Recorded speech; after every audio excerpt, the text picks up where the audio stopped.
Welcome to everyone watching, listening, wherever you are. Sometimes people listen in their cars. Sometimes people watch a podcast. Yeah. What about you? Are you a car? Are you a visual? Are you an audio podcast I'm an consumer? audio, definitely audio. I agree. Like you have to be doing something? I love to be doing something while yeah. listening. What's your favourite thing to do? I'd say work.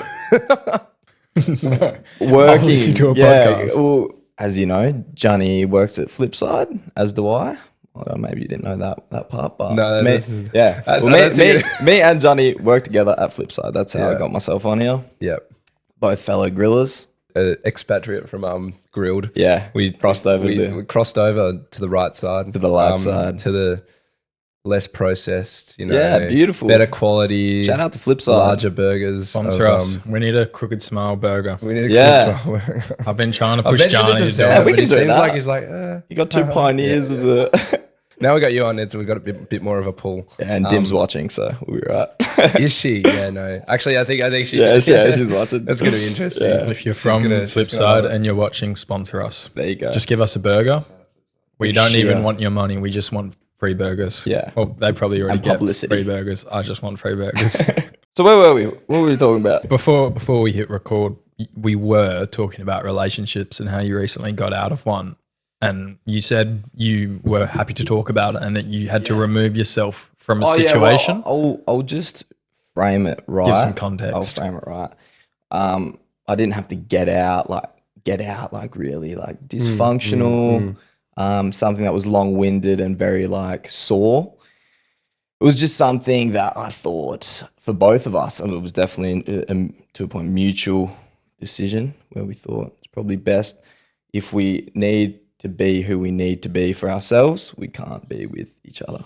And it was one of those decisions rather than push yourself through, the constant turmoil that a relationship that isn't flowing smoothly is. It's a full-time job, absolute full-time emotional job.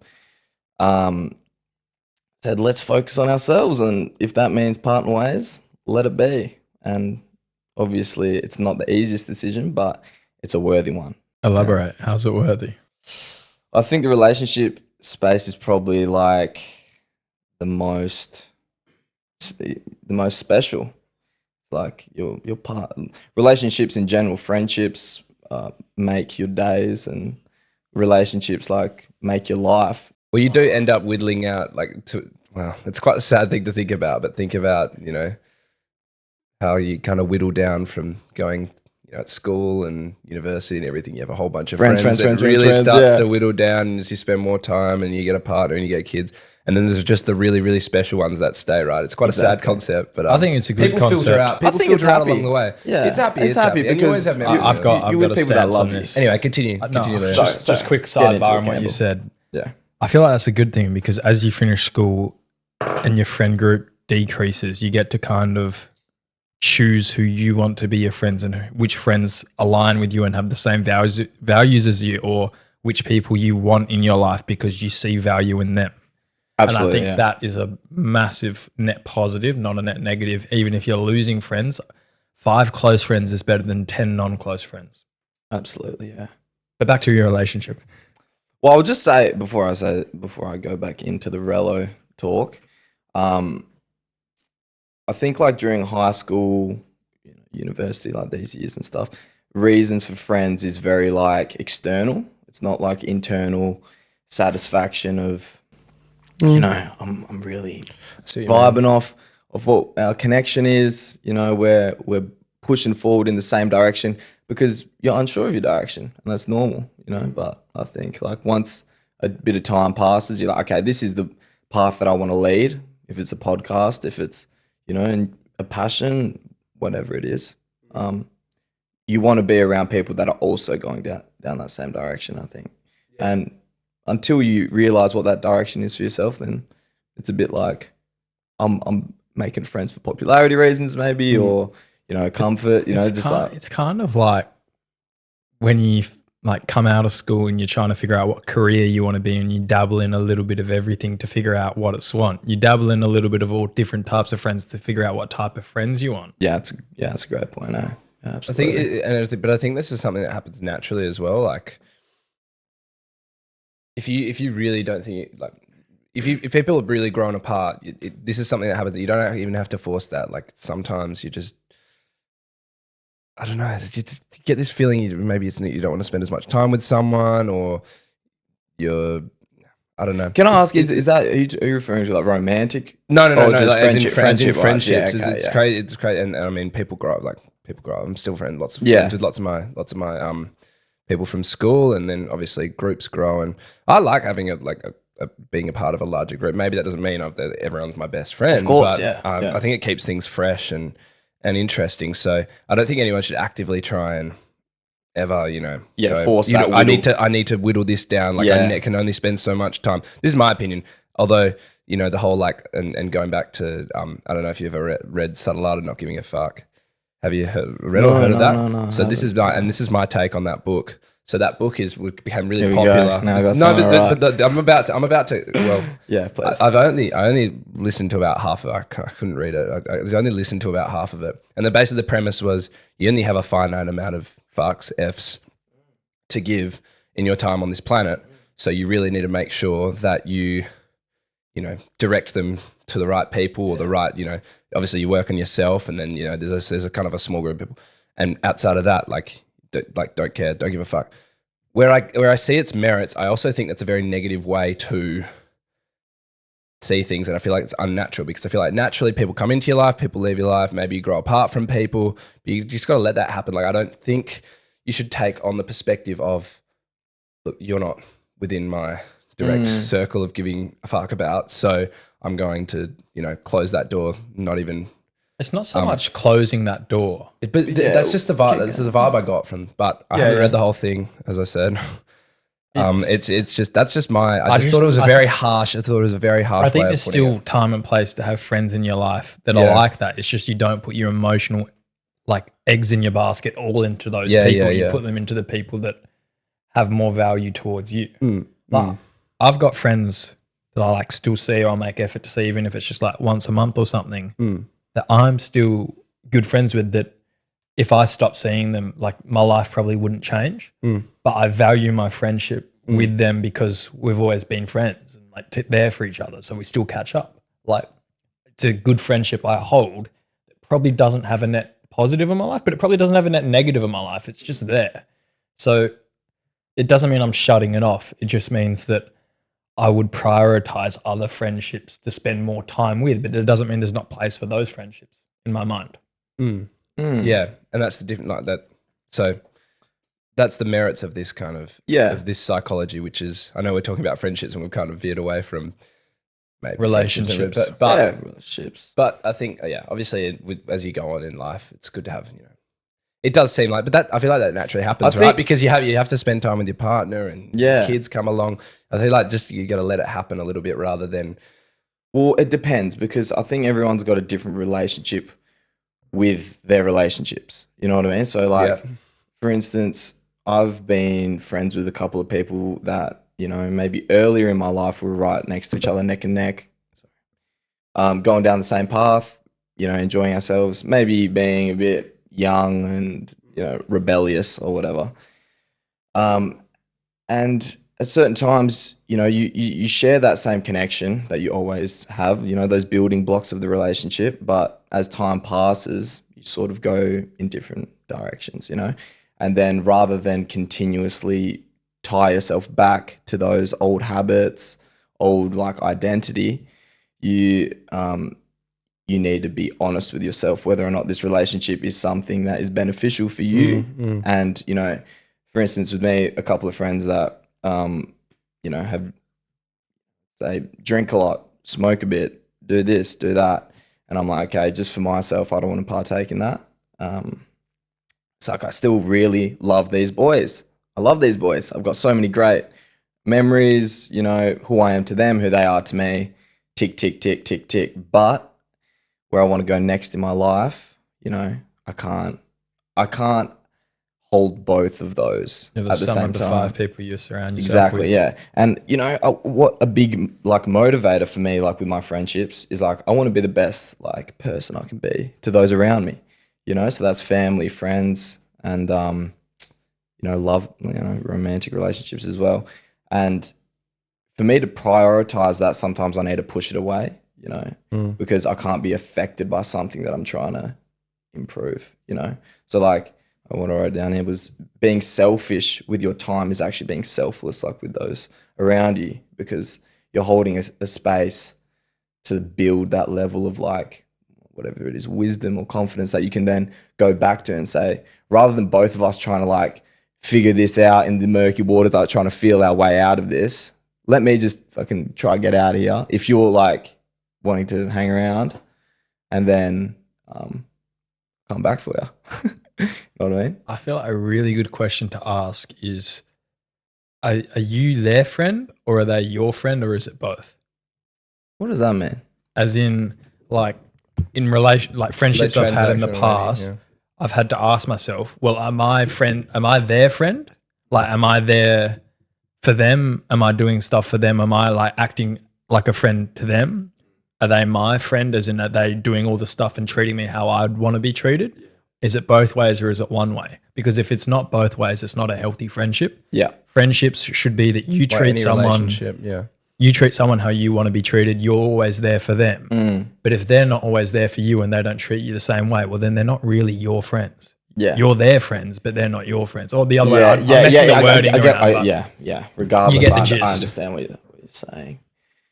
I think it's strange. I think like it depends on environment, because some of the friends that like I've been with, like they are great mates in the scene of having a good going time. out and having a good time. They have my back, you know, they have my, you know, my best interests at heart. They're always generous, you know. In that environment. In that environment is great. But like, okay, how about we, you know, keep those values and attitudes and bring it to a different environment that I feel is more mutually beneficial, which is maybe early mornings, going for a run, you know, like all of these things that like I suppose that we're on a similar page with.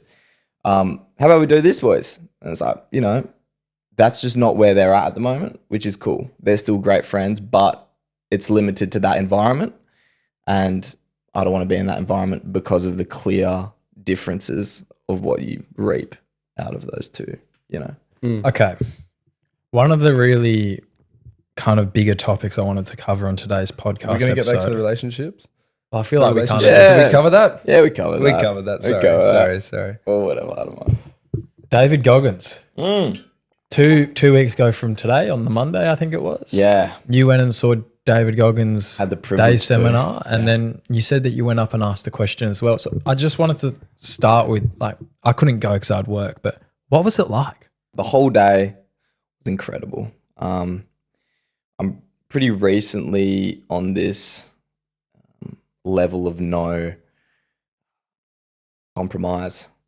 So leading up to it, I had my last exam the Thursday of the week prior, and I had a Lancelin trip with my friends over that weekend, and then Goggins on Monday.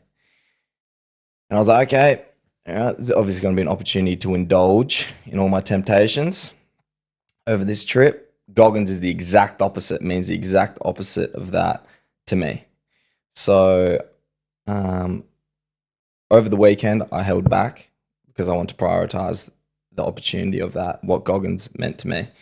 The day itself was incredible, just loaded full of motivation and inspiration. And I didn't have to think like, oh yeah, this is next week's thought, because I was like, yeah, I'm still in it based off the weekend. I didn't crumble. So I was hitting hard, hitting all the right notes at the right time, and I was getting fired up, writing a lot of notes. This is, you know, I wrote a bit in here. So it was probably 8 speakers. The first one was Samantha Gash. I'll have a little flick through, see if there's any. Or do you want to quickly speak to this notebook that you've brought in? Yeah, well, I just thought, audience? I just think it's allegedly it's a good practice to do. So You just journal all your thoughts in? mornings, I write down my goals and a bit of manifestation, I For suppose. the day or for the week or just in life? Just like, I suppose, to like recenter my my direction, the compass point. So financial, fitness wise, and then just personal. Nice. I think a big part of what I took out of, despite going through all of these one by one, was just making that decision of, you know, I'm constantly being proposed with opportunity and the option to seize that opportunity or to let it just like pass by and wonder what if. Sort of mean that with like, I see, let's say this, okay. There's a beautiful woman that walks in my vicinity or something, and, you know, I feel like there's some sort of connection, you know, like, oh, I like the energy she's giving off, she likes mine or whatever. It's public. I'm not drunk, so I don't have liquid confidence to boost myself into this experience. So usually most of us, we don't jump into that. Fold. We fold, man. We fold, and it's just like it's an opportunity wasted because, like you said, You've been speaking about this. We've got recently. we've got a finite amount of Fs, Yeah. and like, you know, we've got a finite amount of youth, opportunity, all of this like that we're having now. We sort of feel like, oh, it's, you know, it's going to keep on coming. Most definitely is not. And I don't want to keep wondering like, oh, maybe that girl, you know, this. Like, I want to throw myself into those situations. So one of these guys, JT Fox, he was a speaker before, the GOAT Goggins himself, said, do this exercise. Think, what's the best thing that could happen? Yeah. What's the worst thing that could happen? And then, I didn't write this, but is it the third one? What's the most likely thing to happen?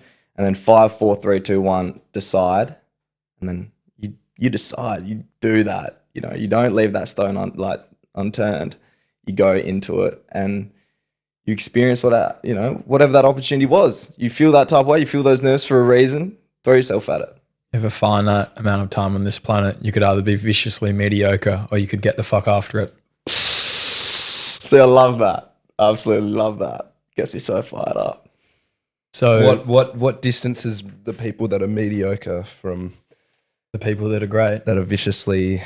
Yeah. What are the key A things? split second. Things. A Is it a split second? A split second decision Hard of going work and 5, 4, luck. 3, 2, 1, or 5, 4, 3, 2, 1. Smack your hands together. It's not so much. And act with conviction. It's not so much like luck or just hard work. It's hard work and luck, but that comes from the hard work. So as in, I know that's word salad. You work hard, and this is something Goggins preaches. You work as hard as you can every single day to be able to put yourself in the position to get lucky, because if you're working that hard and always in that position, when a lucky day comes around, you're bound to get that lucky day. Whereas if you're never putting yourself in that position to get lucky, you're never going to get lucky. Yeah. So really, it's not luck, it's hard work. Yeah. Because we're all lucky. We're all very, very lucky. We are lucky. I'll agree with that. Some people don't realize though. And then you the know? people that are viciously mediocre never put themselves in a position to get lucky, and they just complain and think other people get lucky when no one's an overnight success. Yeah. All people see is the overnight success, when in reality, there's a lot of hard work leading up to it that no one ever sees and no one ever wants. Yeah. No one ever wants all the hard work. They just want the photo finish. Yeah. Everyone wants the view of the climb, but no one wants the actual climb these days. I couldn't agree more. So David Goggins. David Goggins himself, I said this to quite a few, you know, my brother as well. You know, when you're just walking through day to day, walking past someone on the street and they just got an aura about them of like a real fucking, oh, you know, you're like, oh, that person just like looked at me in the eye, smiled, nodded, and I feel better after that little interaction. I always wondered to myself, what do those people do on a day-to-day basis? You know, what are the habits? Who is this guy that just made me feel good randomly? You know, there's no real reason. So I want to test it. I know what Goggins does. I wonder his aura. I wonder his energy, you know. So I looked at it through that lens, and least to say, I was not disappointed. This guy was definitely everything I could have expected. Definitely held like a lot of strength.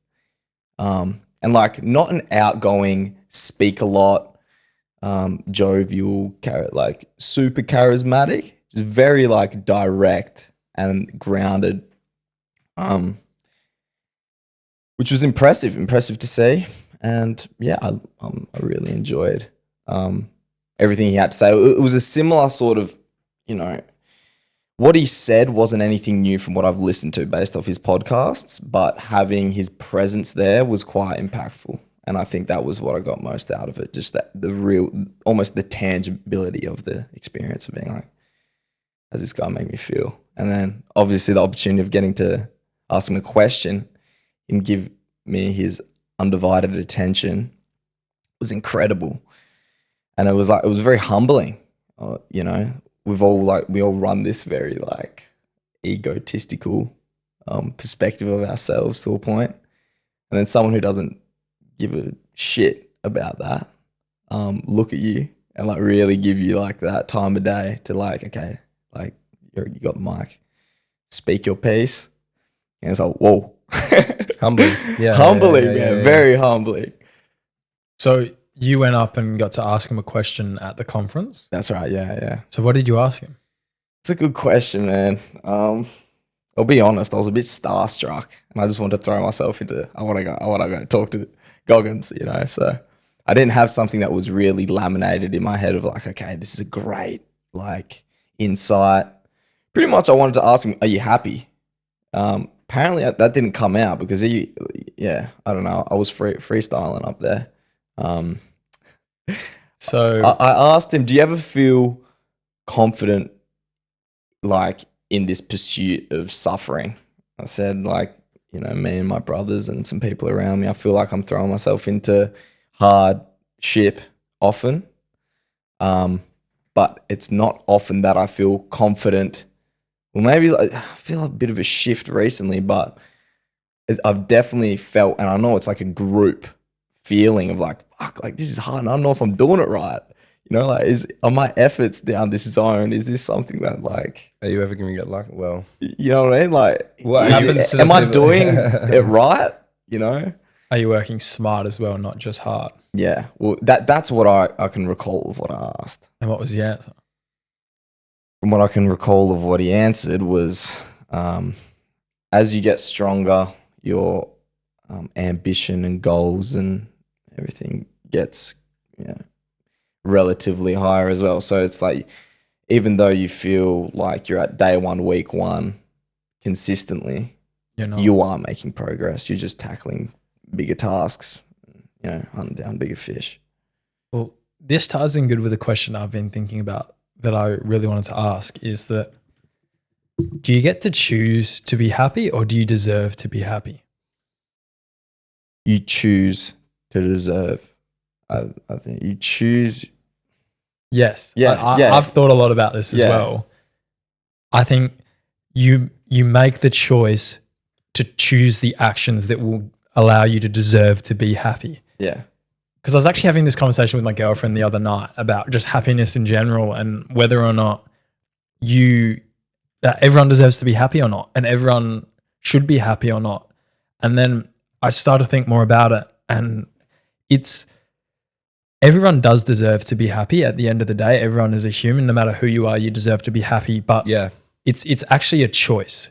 You need to choose to be happy, and you choose to do the things that will make you happy, which then allows you to deserve to be happy. It's not mutually exclusive. It kind of blends in, but it's derived from that choice. It's making that choice to have a positive outlook on life as opposed to having a negative outlook. And then you could go through the exact same things as someone else, but because you had the positive outlook, you'll emerge from the situation happy, whereas the person with the negative outlook wouldn't. Is there a formula then to be happy? Like, is there things that you have to be doing? Because this is the sort of, and I don't mean to be critical, but this is the sort of thing with all the self-help stuff. I know he's bigger than self-help, and this is a guy that has, you know, seriously accomplished everything, right? I just don't like. There's all sorts of ways to be happy, and I know there's things that scientifically make you happy, and you could argue that obviously exercise and doing all these things and good for you, being healthy, whatever. But this is not a surface level. It's like a deep down to your core. Are you happy living on a day-to-day basis? Yeah. But do you think that to be happy living, you have to be it's an doing accumulation, rigorous exercise and, you know, dispelling every sort of, you know, negative, not indulging. I think everyone has highs and lows, but it's an accumulation of doing all of the right things that allow you to then feel good and be happy and be satisfied with what you've done. And not, as you were talking about before, not leaving stones unturned, always making that decision and being happy with the decision you've made, even if it might not necessarily lead to the best outcome. At least you have that sort of self-fulfillment that you gave it a shot, or you made the decision instead of leaving the stone unturned. I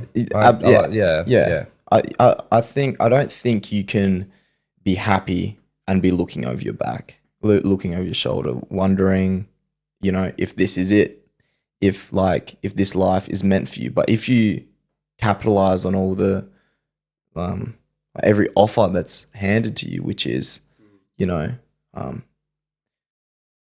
array of things, like just choosing to be the best version of yourself, like day in, day out, then you don't have to question. And I feel like you can be happy with with regardless, like even if it's not enough, I feel like for me at least, I'm happy if I know that I've done my best. And if you don't do your best, then I don't think, I just can't see how you can be happy truly, and long term. I completely agree. Yeah. It's when you're ultra competitive, not with everyone else but yourself. Yeah. And then that can become very unhealthy if you're not doing the right things.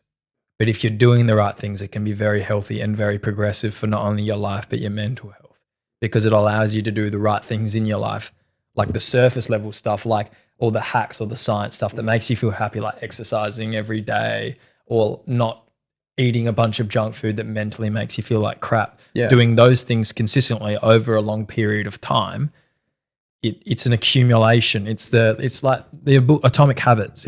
You said that stacking, didn't you? Habit stacking, but it's the aggregation of marginal gains, where if you're doing all the little 1%ers that make you a little bit more happy, when they all combine together, overall it has such a positive effect, a net positive effect on your life, that it's hard not to be happy. And yes, there's always the lows, there's always the highs and lows of life, but the whole point is that if you can stack them and they can have a strong enough net positive effect on your life, the lows become lower and lower and the highs last for longer and longer. Yeah.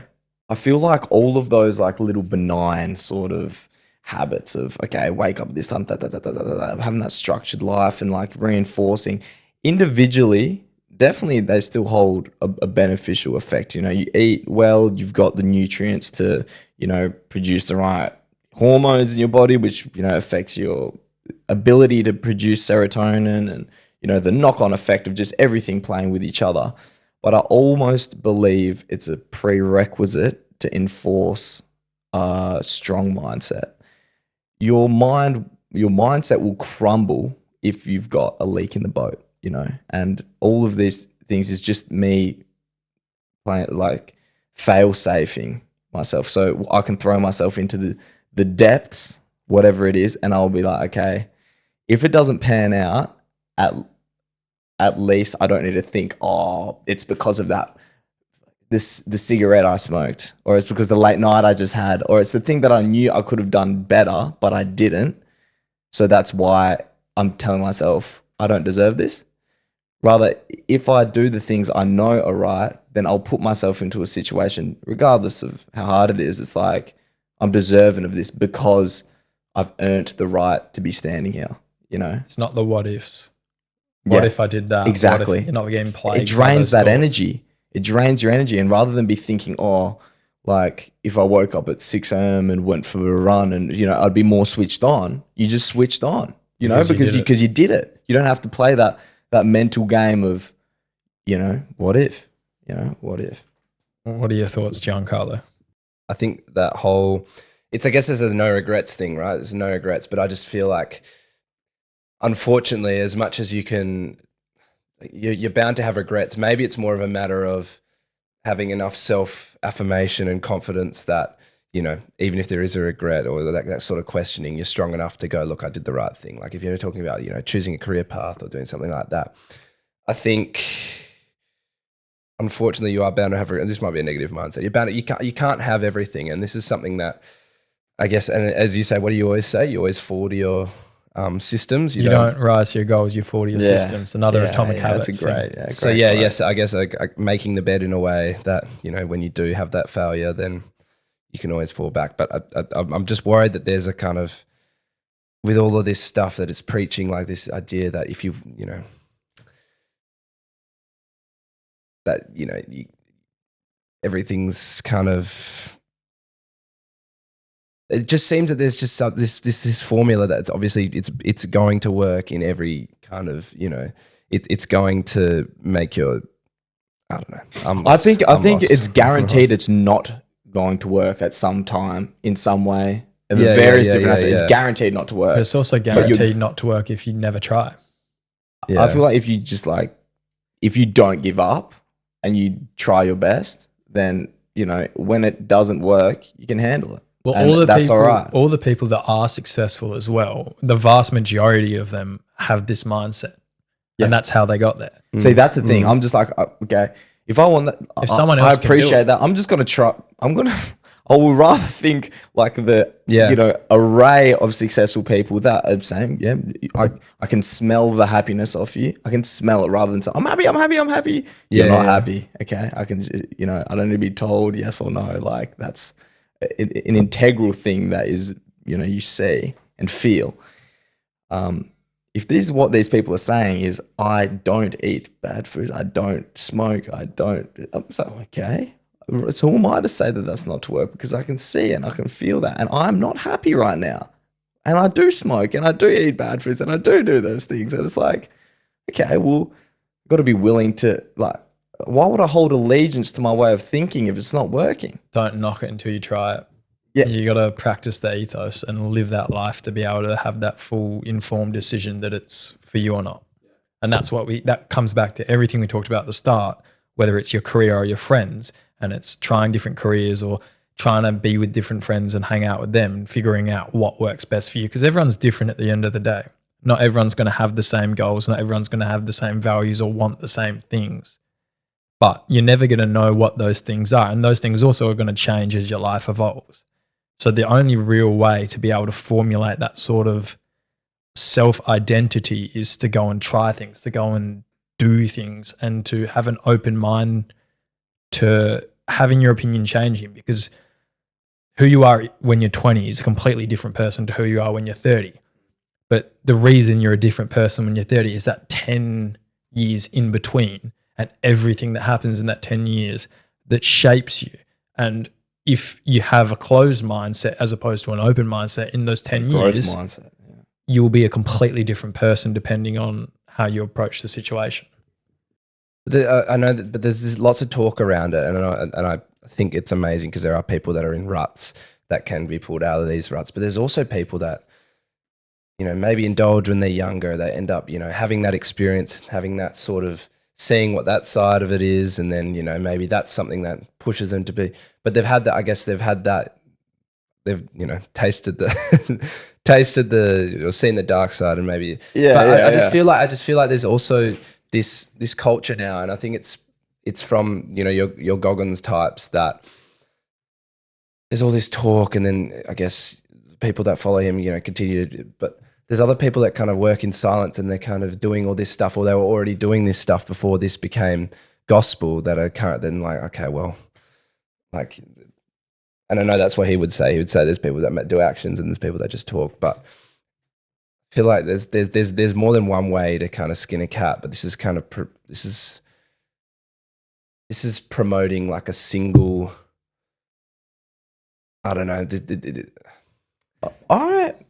don't know. I don't know if that's the case. I feel like all of our, like, there is, however many people on the earth, there is ways to skin a cat. Yeah, and yeah, that yeah, of yeah, being yeah, happy yeah. and fulfilling yourself. You know. Yeah. This is what's right for me, and Yeah. I've only got here through doing what isn't right and adjusting until what I feel like sits well. And by no means, like, you know, even today, like I was excited, very excited to come here.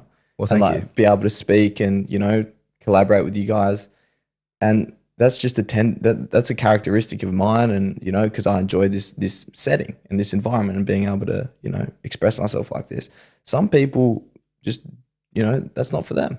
you know, and they've got a completely different thing. Like my brother's very introverted, and you know, not in a million years would you find him excited to come on a podcast and reveal intimate, you know, perspectives, and that's fine. And he's doing what's right for himself. So it's just a thing of like, if whatever it is that you're doing, if you're happy, man, I respect it. And like, I really, really do.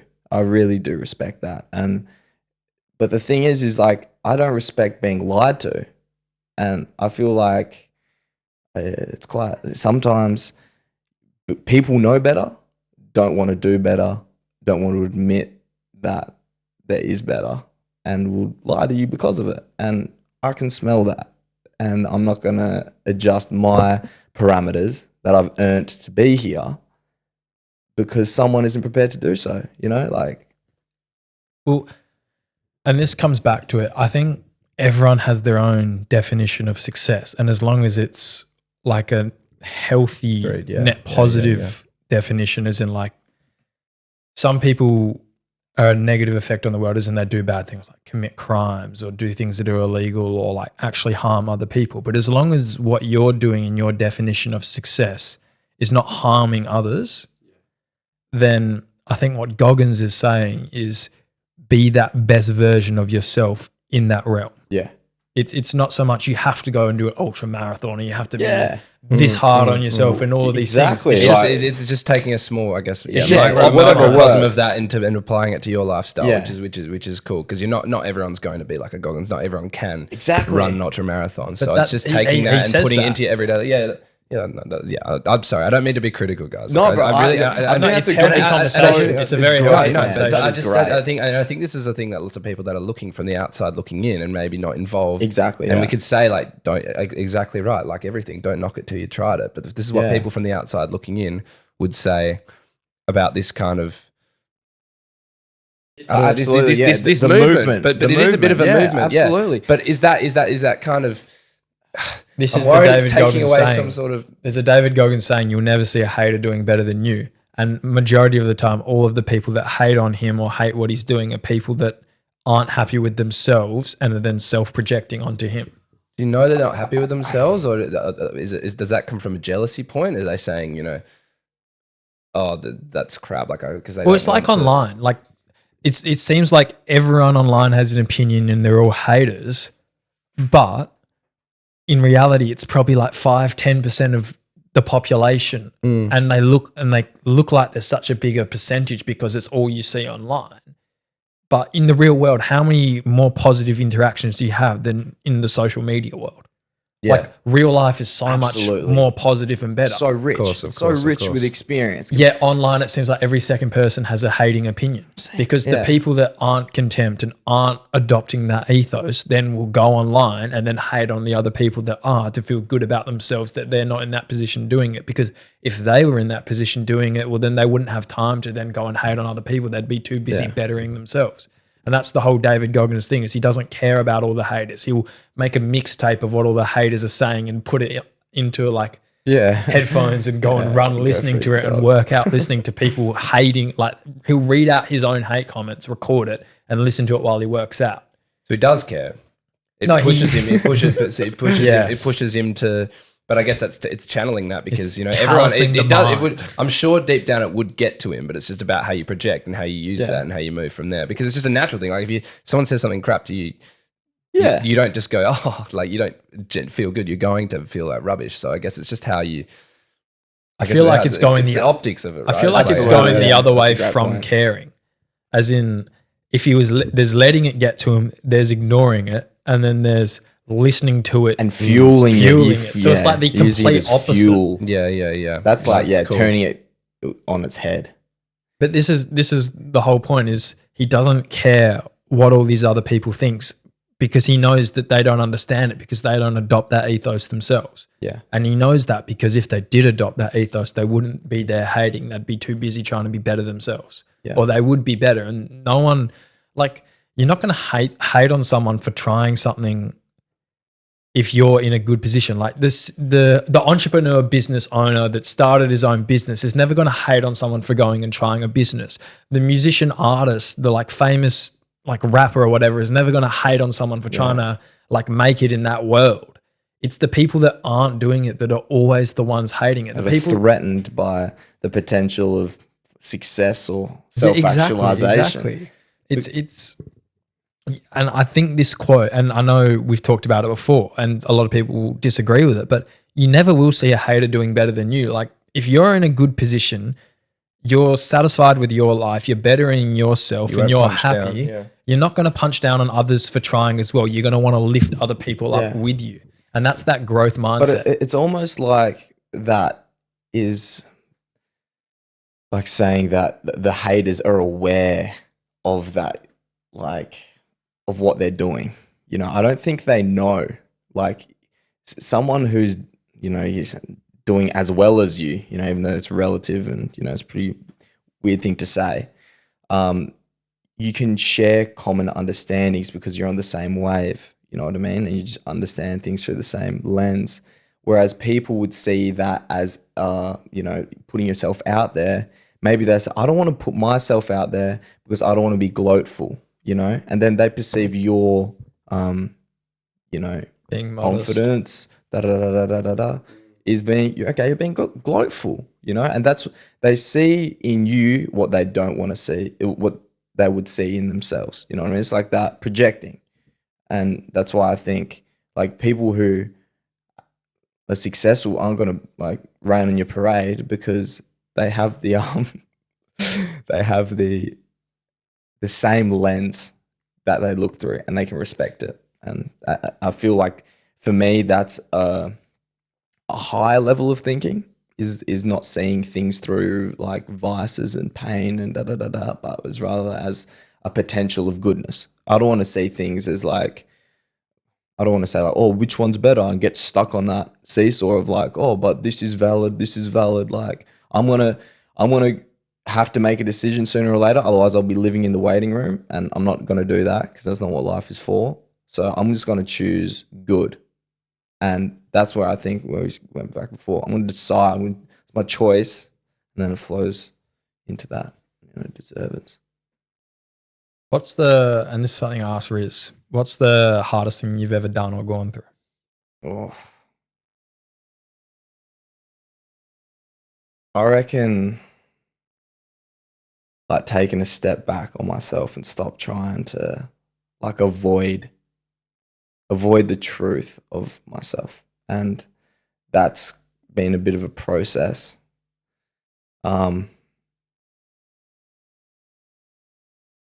reckon the hardest thing like I've done is just like hold myself to a standard that I know is right, you know, when you don't want to. I think that's like hard and it's manifested in different ways, but I think like it's making that decision within yourself of being like, okay, that's who I am. That's what I got to do. And regardless of convenient or not, this is where I got to stand, you know. And what have you learnt from it? It's fucking enjoyable and it's easier than fucking living a life of cover and, you know, you get to grow those things that like you draw strength from. You get to process those things that you're living beneath. Like we all have random and silly like limiting beliefs that we tell ourselves big time. And I know I can only say that through my own lens. Yeah. And, you know, the process of like being like, okay, this is whatever my deepest, darkest secret, and letting that, you know, really swamp you. That is so much harder living that day in, day out than just copying it on the chin and be like, fuck, like, yeah, whatever, like whatever it is, that process of just like processing and not avoiding it. I think that like, I'm going to face that fear. I'm going to face that harsh reality. It's just something that's like absolutely necessary to do. Hard, but rewarding. And I think those two are correlated big time. Yeah. Can I ask you, what's the hardest thing you've done? Off the record or on the record? Because there's different answers. Man, Wow. let it hang. So which one? I don't know. Do you want it on the pod or do you want it off the pod? Or both. Yeah, give us a bit of both. On the record,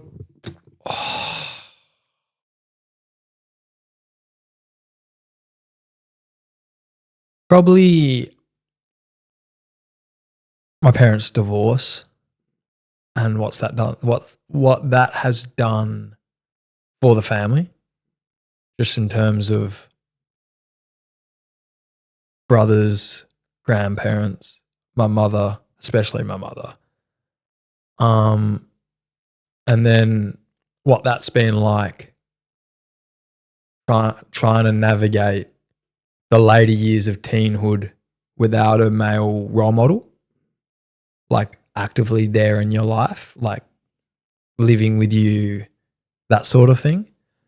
And then having to self-teach all of those things that you should get and be taught and shown right from wrong, and having to discern those things from yourself. I would say that would probably be the hardest thing I've gone through. But at the same time, it's probably one of the things that's given me the most growth in my life and has put me on the set of becoming the pathway of becoming an adult quicker and getting my life together quicker, and kind of not fluffing around, having no time for bullshit, even when it comes to people, which may not be a great thing.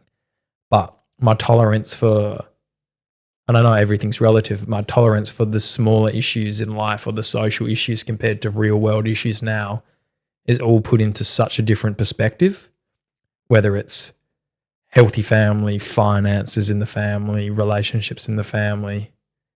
And I wouldn't say that I even adopt or have all of those like correct moral standards myself when it comes to treating everyone the same way or like being forgiving of everyone or any of that sort of stuff. But just the lessons learning, and then kind of in a way it's been learning not so much what to do, but learning what not to do for my future family. Like, I'm not going to be marrying for divorce. And I know everyone says that, but I will definitely be marrying to have a strong, healthy family that I'm there and present for my kids well beyond their schooling years, but also into their young adult years, to kind of guide them into the real world out of sort of the protected bubble of high school and uni. Yeah. And that's something I never got, and I always wish I had more than anything. So then I would then make sure that I was able to provide that for my kids because of that very reason. Yeah. Wow. That's a beautiful response, man. Thank you for sharing that. Yeah, man. no, that was so really, so was well that on the articulated. Was that off the record or on the record? On, if you Damn. want. Well, Yeah, I didn't that's know. beautiful. I don't think No, I that said was, anything too. No, That is so beautiful. But Yeah, I think that's respect really that. that was really interesting. Yeah. Thanks. Yeah. Sorry, can I just speak on that quickly? Yeah. Well, because I know we're going through. Well, currently is like we have the high, and they keep rocketing upwards. We have the highest rates of divorce ever. It's awful. It is Absolutely awful. Yeah. Do you think that it will continue along this path, or do you think there will be people like you, or enough people like you that have taken that perspective and said, look, been through that, knowing that they are looking for something super special that is going to last now because they've had that experience? Like, do you think we'll come out of this? Not saying that divorce is good, but I'm saying, do you think it could improve because people are having these terrible experiences and they want to make sure that they're doing the right thing? Do you want my honest answer? Yeah. Definitely not. The way the world's moving, the birth rates are declining. It's an idealistic thing. It's like With a mindset like that, it's going nowhere. That's what I believe.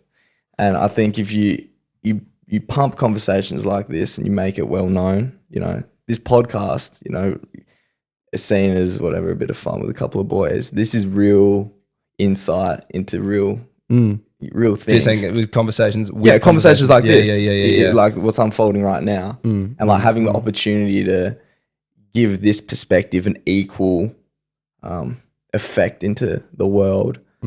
Like everything that's that's boosting these horrible statistics of birth rates and, happy marriage. There's tangible things that are causing this and causing the disconnect. And for me, I pair it with things like social media and, very vague values and, seeing the opportunity for postponing. swinging back to what we were talking about before. What were we talking about? Relationships. No, swinging back to what we were talking about before with the hardest thing you've ever done was holding yourself to a certain standard. Yeah. What are those standards you now hold yourself to? I think a big one is lust. Yeah, I don't think there's no place for it in a good man. Love is something and appreciating beauty is something, but I think so many barriers, like the sexual zone is just battered. And I say that through my own self-experience. I think it needs to be looked at cautiously and respected. You know, it's such a beautiful thing and I don't think it gets the respect it deserves, and it's almost mocked at like, oh yeah.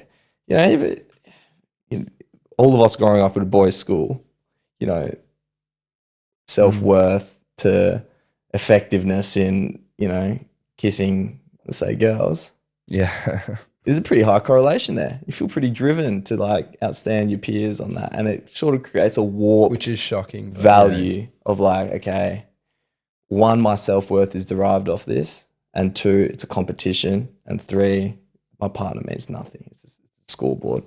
And that paradigm needs to be like seriously looked at within, you know, and things like indulging in social media, temptation along, you know, whatever you want to call it. I don't agree with it. And I feel like that is a huge reason on why these marriages are falling apart, is because there's no connection with your partner, because you're spread so thin. You've spread yourself thin for your whole life. Then all of a sudden you think you can like switch back on into, oh, I'm gonna give myself to someone now. You've got nothing to give. And I think that's one for sure. On a day-to-day basis? On a day-to-day basis. Anything you're doing to hold yourself to a certain standard? The way you live your life? Yeah, well, just try and be honest. Try and be honest with myself and try face the fears. Try face my fears in what I think is biggest for me at that time, what I'm most scared of. That's my biggest goal at that time, I think. Was there anything else you wanted to add? No, I just think this has been a good discussion, and it's going to be a hell of a beast to freaking edit if you're going to edit it and leave all that in. Leave it in, bro. Let it be a potty. I agree. Mate, potty's a potty. Campbell actually has to do the work though, and the logistics of it. You don't have to do much when you just let it play, brother. But yeah, no, I thank you, Leo, for coming on. I think it's valuable. And as much as people might look at this as, you know, three guys just talking rubbish, I think I took a lot of value out of this. Shout out Pip Mac. Shout out Pip Mac. What the heck? Haven't heard that name in a while. Shout out Pip Mac. I used to work with her at Flipside.